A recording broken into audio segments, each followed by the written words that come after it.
నాకు ఇప్పుడు ఒక ఆసక్తికరమైన సంఘటన కనబడింది. అలాగే ఇది మంచి లైఫ్ లెసన్ కూడా. నేను ఉంటున్న హోటల్ రూమ్ 21వ ఫ్లోర్లో ఉంది.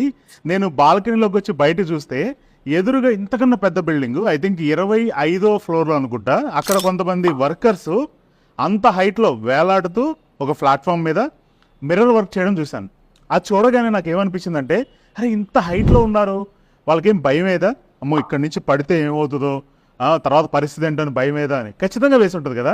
బట్ నేను కొంచెం జూమ్ చేసి నా కెమెరాని చూస్తే వాళ్ళు ఆ భయం మీద కాదు కానీ వాళ్ళ పని మీద ఫోకస్ చేస్తూ ఆ పని కంప్లీట్ చేసి వెళ్ళిపోయారు కూడా.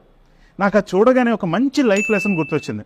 మనం కూడా జీవితంలో చాలా సమస్యలు వస్తాయండి. అది మనం చేసుకున్నవి కావచ్చు, వేరే వాళ్ళు తెచ్చినవి కావచ్చు, సమస్యలు అయితే వస్తాయి. కానీ ఆ టైంలో మనం దాన్ని ఎలా తీసుకుంటున్నాం? మనం వాటి గురించి ఎక్కువ ఆలోచించి భారంగా అయిపోయి భయపడిపోతూ ఏ పని చేయకుండా ఉన్నావా, లేదా దాని నుంచి బయటికి రావడానికి కావాల్సిన సొల్యూషన్స్ మీద ఫోకస్ చేసి